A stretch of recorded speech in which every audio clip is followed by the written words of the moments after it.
Happy Wednesday, everybody. Doc here. I'm over here at Frank's, over at Nene's Comics in Millington, over at Abandoned Antiques. I don't have my shirt today. It was in the dry cleaners, so you got Dave Matthews Band instead today. Anyway, let's get to the books that I picked up this week. It was a pretty big haul this week, so we're going to start with Conan issue 10 from Heroic and Titan Books. And this is by Jim Zub and Roberto De La Torre, and it's continuing the saga of the Black Stone. This artwork is just amazing. I mean, like I've said a million times, it looks like John Buscema came back to life and penciled these pages. So I don't know how much he studied, specifically Buscema, but it feels like an old Marvel Conan book. The strength of the colors and the strength of the storytelling and the artwork.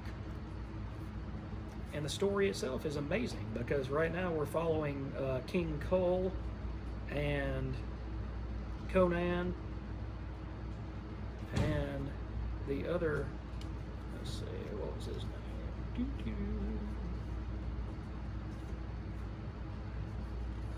Where did we go?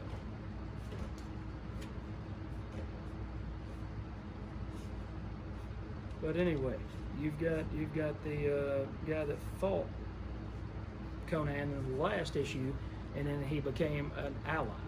So they're all going to try to figure out what happened to Kull's people. And at the end of it, it's a big cliffhanger. I'm not going to show you, but you can kind of tell by the faces down there in the bottom of the page that it's going to be something big. So Conan is still strong. If you hadn't checked it out, I would try to find a trade paperback and check that one out. All right, next up, this is Feral by Tony Fleeks and Trish Forster Rodriguez. And this is issue 2 of Feral. And Feral is kind of like Stray Dogs, but with cats. And this is an ongoing series. It's not a mini-series. So you've got these 3 cats here, Lord and Elsie, and third kitten is, let's see, who we got?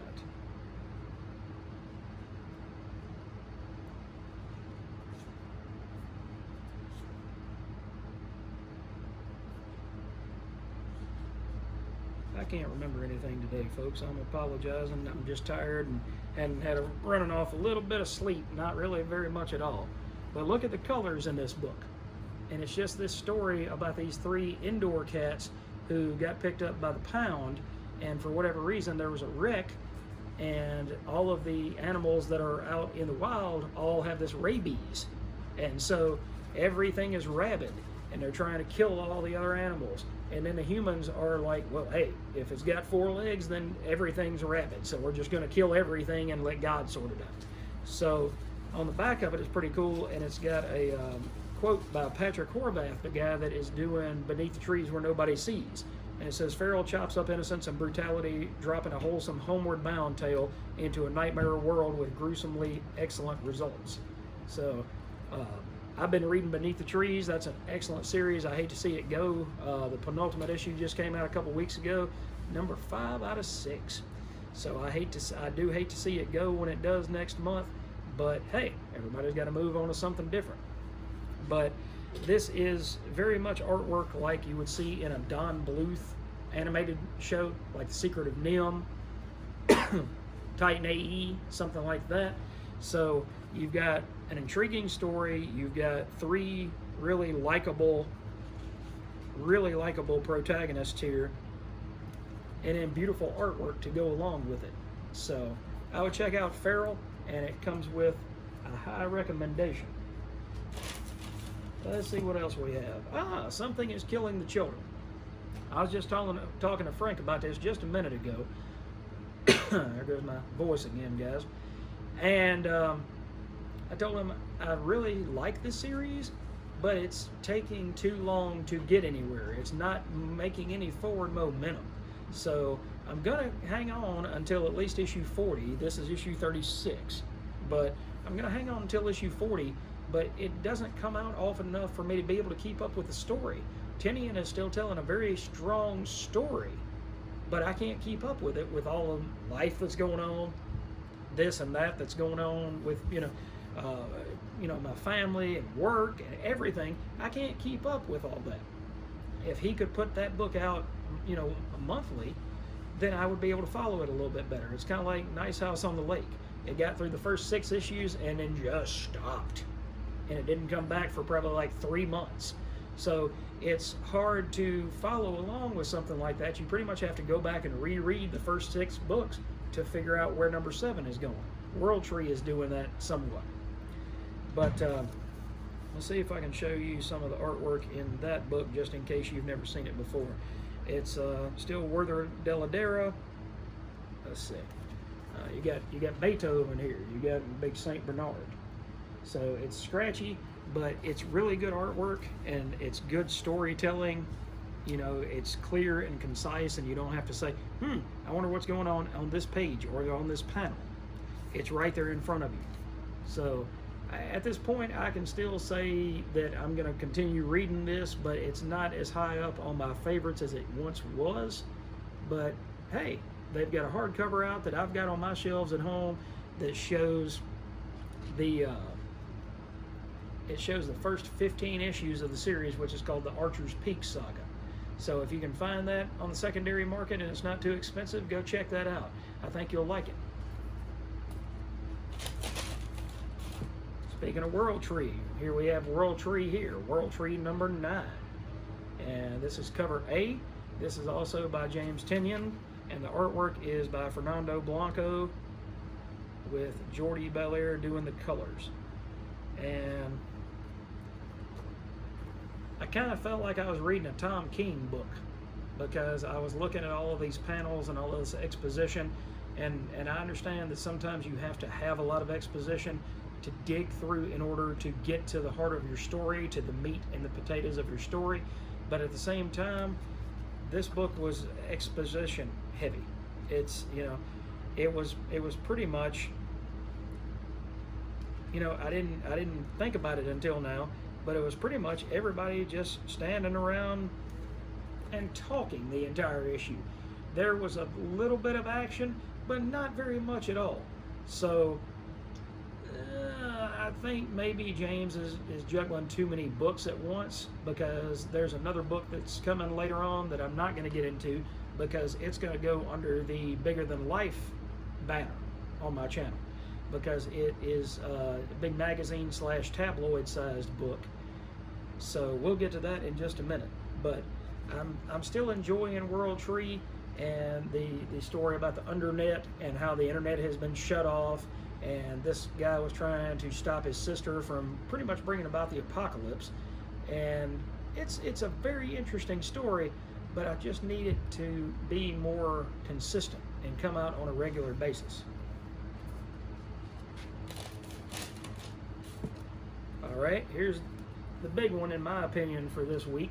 It's Ultimate Spider-Man number 4 by Jonathan Hickman, and this time the artwork is actually by where are you? Is it at the back of the book? Let's see, because I don't want to say it wrong. I don't want to call the wrong name here. There we go, David Messina. So I thought that was David Messina, but I didn't want to call it wrong. All right, so this book does slow down quite a bit. There's not any action in it. He's not web swinging. He's not doing anything. Harry Osborn is in the book as well. And then, as you can see, you've got Gwen Stacy here. So I'm not going to give all the beans and spill all the beans about what Gwen Stacy is doing there or her relationship to the other 3 in the picture, but it's clearly explained in this book. But there's not a lot of action. Like I said, it's more sitting and talking and having a dinner party and going to a restaurant, that sort of thing. And that's okay. It's all right. It's still a very strong book. It's still, in my opinion, as strong or stronger than Amazing Spider-Man. So if Chichetto needed an issue or 2 off, and Hickman decided, you know what, we'll just take an issue or 2 for a breather, and let Checchetto come back with issue 6, then hey, that's where we're headed. So this was issue 4, then we've got David Messina coming back for issue 5, and then Marco Checchetto should be back on art with issue 6. There's nothing wrong with David Messina's artwork. You can see where the girls go to the bathroom and are, you know, primping themselves in the mirror and things like that. So it's just a down-to-earth kind of story. It doesn't have any superheroics in it at all. Okay. And I don't mean this nasty. I don't mean to be ugly at all. I don't care what you think. That's a really pretty cover. That's a beautiful cover just based on the colors alone. It looks like reflections of a sunset right there bouncing off some of the skyscrapers in New York City. So we've got a different artist in here. We've got Todd Nauck doing the artwork here with Zeb Wells still writing the book. And we've got Chasm and Hallows Eve. But it seems like Ben is getting some of his memories back because the Queen Goblin, Ashley Kafka, is going to try to use the Winkler device, which is what killed Ned Leeds. And so we've got Betty Brant in here, right there, trying to avenge her husband and get the Winkler device back before anybody else gets hurt by it. So the Queen Goblin is trying to give Ben back Peter Parker's memories through the Winkler device. And that's really what the main gist of the story is. And you've got Hallows Eve chasing Betty Brant and Spider-Man, thinking that, you know, you're trying to keep him from getting his memories back or learning who he is. And Betty says, you know, it's not that. We know that this device is going to kill him if he uses it. But Ben seems to have stayed in there long enough that he did regain some of the memories. So we'll see where that goes. We'll see whether he can turn it around or whether Chasm is going to continue to be a thorn in Spider-Man's side. All right. And the last quote-unquote normal-sized book I got today was Superior Spider-Man number 6, which also has Superior Spider-Boy in it, which is interesting. One of the other channels that I watch, you know, thought it was funny that, you know, Dr. Octopus calls Peter Parker a dolt and you know, uses all of that, you know, corny language out of the 40s and the 50s and things like that. And I didn't really care for that at first. I didn't think it was that funny, but now it's kind of growing on me. So we have Peter Parker as Spider-Man trying to save Supernova that Dr. Octopus has captured, and his intention with Supernova is he's going to use her as a nuclear reactor to power the entire Earth for however long until she runs out of fuel. So Peter Parker's trying to save her because that's what Peter does. He's trying to look out for her well-being, whereas Dr. Octopus just sees her as a means to an end. And here's the Superior Spider-Boy, and now he's going around calling people dolts and things like that, and using that same terminology that Otto Octavius uses. So look what's coming, everybody. Amazing Spider-Man number 50. It'll be out next month.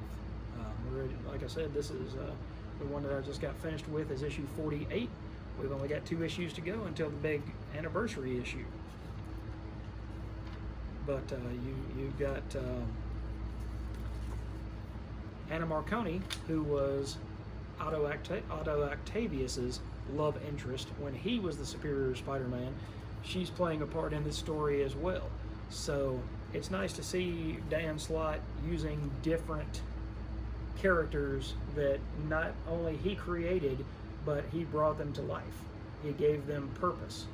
So you've got Dan Slott, and then Mark Bagley is on the artwork. All right.